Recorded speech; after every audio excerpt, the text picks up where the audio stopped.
How y'all doing? This Nathaniel Schwartz with Folk Said It. I don't know if you heard it. Nathaniel Schwartz with Folk Said It. There's a siren going off.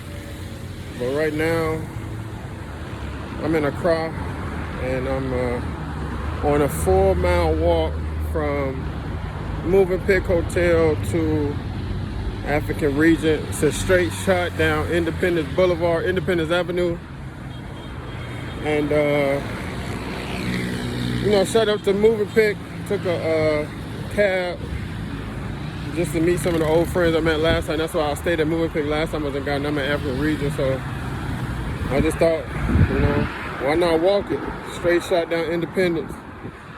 Just good to get out and meet some of the locals besides the nightlife. So, they're having some storage issues because of the data. So I don't know how long the video is gonna last, but as long as we can keep it rolling, I'm gonna just show you a little bit of my walk. So, beautiful city, man. Beautiful city. Beautiful city. Checked out Firefly, my first night. Checked out Santoku Japanese restaurant. Met a great older guy that graduated from MIT. Young lady actually went to Tuskegee. She's from Ghana. She graduated from Tuskegee, HBCU. O'Shea Duke Jackson talks about that a lot. How a lot of Africans on the continent go to HBCUs. And one thing she mentioned is that she with some Caribbean schools were just as good as some of the HBCUs. So as far as black schools in the diaspora, it seems like the HBCUs are real respected as far as universities in the Caribbean, universities in Africa, the HBC. I guess, since the HBCUs are in America, but the HBCUs are well respected amongst the African community. One of the top schools to go to if they can't get into some of the PWIs. So that was just a lot to learn. I know when I was coming up, I grew up in Chicago, in the west suburbs of Chicago. To be honest, I didn't know about HBCUs. My family's from Mississippi. They didn't go to college. A lot of my uncles went to the Army. My mom went to Chicago State in Chicago. Chicago State is a PBI. PBI is a predominantly black institution, so it's not historically black.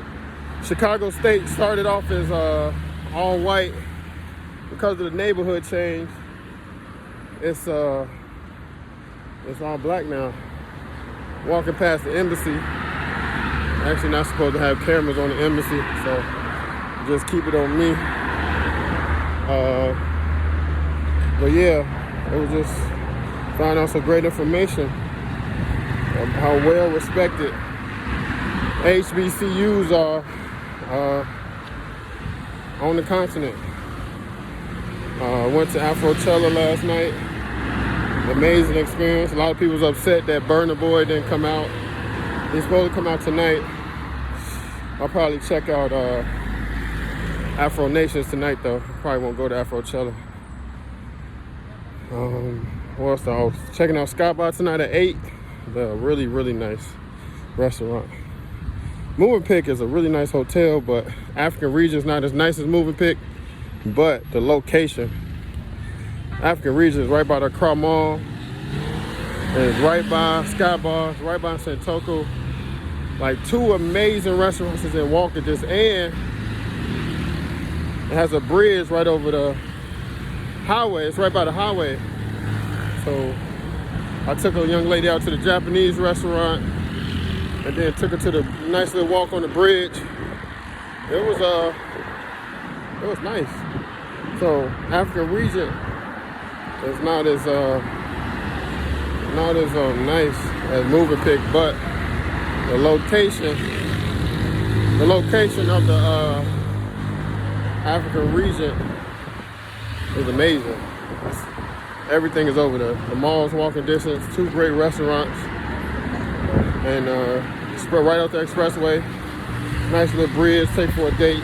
So, some more of the view.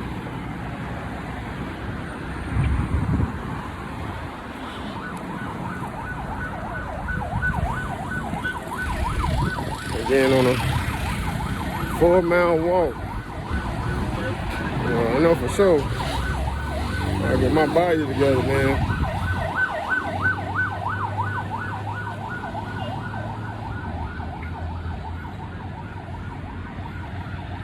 And again, this is a straight shot down Independence Avenue. Straight shot, 4 miles. Last time I came in January, did all the excursions. Went to Cape Coast, went to Kumasi, went to the Slave River, and went to the W.B. Du Bois Museum. And this time, I just wanted to check out the actual city, meet more of the people. And here you go. You're welcome. So, like I said, I just want to get out and meet people, man. Get out and walk. Meet the locals. How you doing, man? You doing all right? Nice to meet you. Yes, sir. So, Thank you. So, that's the second person told me they like my stature. Everybody think I'm an NBA player, even though I'm fat. They think I'm an NBA player. So, in America I'm fat. In Ghana, I look like I look like a professional athlete, I guess. But for those who don't know, I'm 6'6", 6'7", with shoes, 6'7", 300 pounds, and broad shoulders. So I got like these really wide shoulders. So one of my friends used to joke, say I look like the big turtle dude with the broad shoulders from the old Super Mario's brother. So small head, really big shoulders. And just want to get out and meet the people, man. Going to Scott Bar today. After Scott Bar, going to African Nations. 31st, go to the event hosted by Michael Blackson. And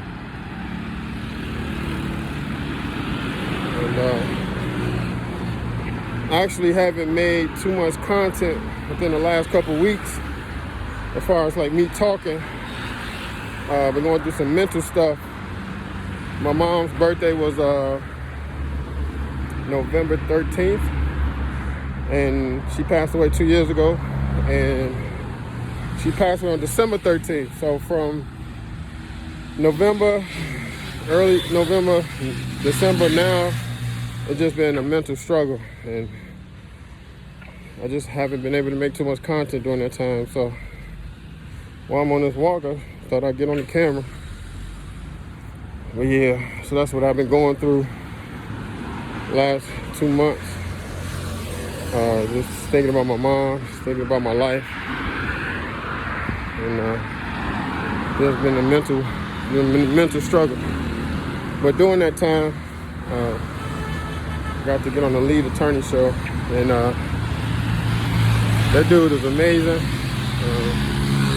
Got to talk to O'Shea, donated some money, and got to talk to him, and he said he's gonna check out some content. He's a really good person. Afro Think Tank, same thing. He's been sharing posts.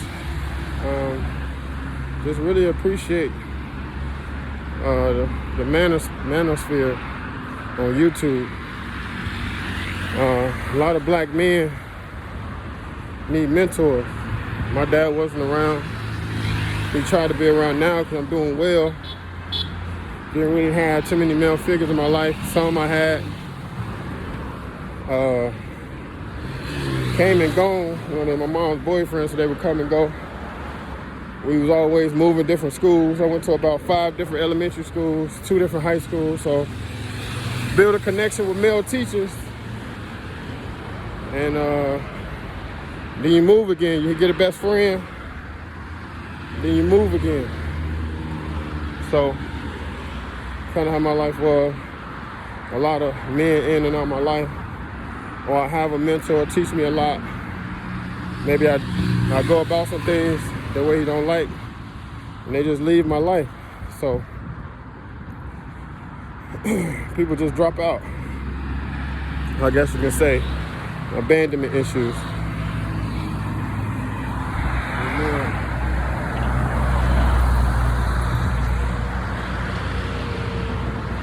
Man, it's a really nice church.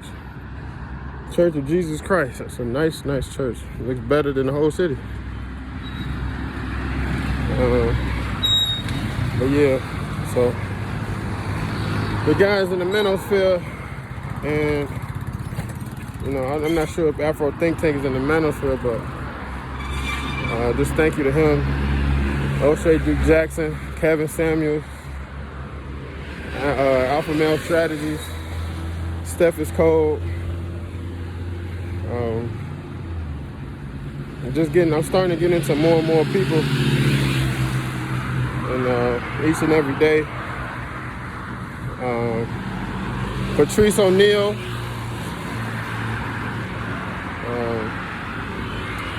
I'm sorry, I can't think of the guy's name. I just bought his book, and it's just drawing a blank. I can see his face. I can see his YouTube page. Obsidian. I just bought the book of Obsidian. Thank you to Obsidian. I just bought his book. Just bought some shirts from O'Shea. Just want to thank you to the manosphere for being a mentor that a lot of men don't have, like myself. When I got into the working world, and a lot of men, when I was a young teacher, and there were men I made more money than in the building, or older teachers, they didn't want to take the time to be mentors. It was more the female teachers. Or in a sense, I would get into it with the deans. I would get into it with the janitors, engineers. It's almost sense that, like, not jealousy, but someone like they don't want to mentor the young guy. So it's like you had to fend for yourself. And if you didn't consider yourself, if you wouldn't seem to be like men, like any issues I had because I was raised in a house full of women, people would rather talk about you. Because you're raised in a house full of women and you got some feminine ways, a lot of men, they just talk about you. And they don't try to help you get better. You just got to figure it out. And I think that's been the hardest things for me. It's been one of the hardest things growing up as a black man in Chicago, is I got to figure every single thing out. You know what I'm saying? My mom passed, she didn't really leave anything. I'm doing better than my father. He's pretty much homeless. And when my mom told me to go to college, it was just like, go to college. She didn't tell me what to study. I didn't know what to study. My grandmother passed, and nothing was left behind. I'm one of the only people in my family with a house, especially at my age range. You know? So what do you do when you get to a level? Not too many people can tell you how to go about things because they never reached that level in your family. How do you learn to be a man when no man is around? And how do you learn to be a man when the men that are around just talk about what you ain't? So it's been one of the hardest struggles in my life. But I've learned a lot from the manosphere. I learned a lot from Patrice O'Neal, just how to talk to women. And one person that don't get mentioned a lot is Dante Nero. I learned, one of the best things I learned from Dante Nero is when you go up to talk to a girl, give her a compliment. Like, hey man, that's some nice shoes. That's a nice coat. man, your hair looks amazing. And when I heard that from Dante Nero, and you know, I was trying to decide which is best for me, the Patrice O'Neal or the Dante Nero, and Dante Nero works best for me. Some ladies can be walking out with a mean face. And I was like, man, there's some beautiful shoes. Oh my God, thank you. And they might go into a conversation on where they bought the shoes and all that type of stuff. So shout out to Dante Nero, man. Dante Nero does not get as much respect in the red pill and manosphere space as he should. Dante Nero is a legend. I watch all the O'Shea Duke Jackson videos, learn a lot just about life, learn a lot about a lot of stuff. And Kevin Samuels, man, I learned so much from that dude, just on how to improve my life. Like, I didn't even used to wear jewelry. Now I got these chains on. I got a Seiko watch. Patrice talked about the pinky ring. And I ain't even used to wear cologne like that. Now I got like 20 bottles of cologne. Watching Kevin Samuels. And just rest in peace to him, man. I learned a lot. I got a couple suits now. You know, I get compliments from my students or people I work with now about how good I smell or how I keep my hair cut. And there's a lot of positive comments. You know, this stuff sometimes I used to go 2 weeks without cutting my hair, man. Just lazy. You know what I'm saying? And also just improving my hygiene, you know what I'm saying? I remember when Kevin Samuels he said some of you motherfuckers probably ain't never washed your back. Y'all ain't got no back scrubber. You know you can't reach the middle of your back. So I went and bought a back scrubber. So now I just got to get like a face routine to improve on that. Rest in peace, Kevin Samuels, man. Alpha male strategist Steph is cold, man. I'm trying to get to that next step of getting my body together, man. Like you guys, just getting in the gym more. I've been working out personal training like once a week, man. I'm just lazy. I gotta get better. Sometimes my mental just keep me down. When I grew up, no, it's no excuse. When I grew up, my mom used to tell me all the time I wasn't gonna be shit. I was just gonna be like my father, a fucking failure. And sometimes I still hear her voice every time I mess up, every time I don't work out, every time I don't do something. I hear her voice telling me I ain't shit. So it's hard to get past that. I'm 35 and I still hear her voice. I can't. It's hard to get past those words. And my mom telling me I was gonna never be shit. And then when women tell you that you ain't, you're not nothing if you ain't making 6 figures, and I got a 3-bedroom house to myself, a nice car, and to think that women try to make me feel like I'm nothing. And I have not a big, I got a 3-bedroom, I can support a family now. I can, probably get her a nice, but I can support a family. I got 2 bedrooms for kids, or if I have some kids. But yeah, here's some more view of the city.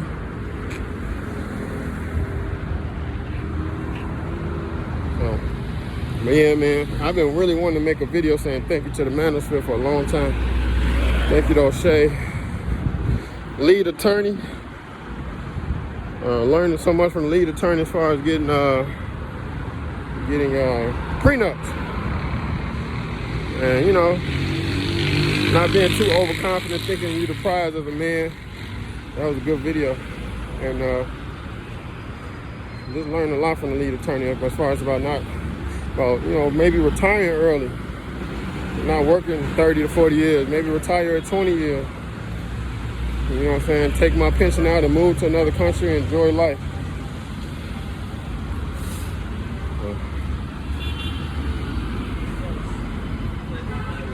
No, I don't. I'm sorry, man.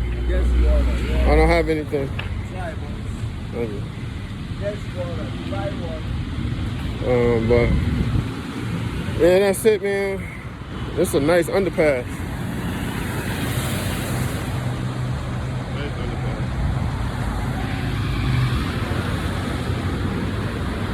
How you doing today? She didn't even speak back. Dang, I should have told her her weave looked nice. She had a nice little ponytail.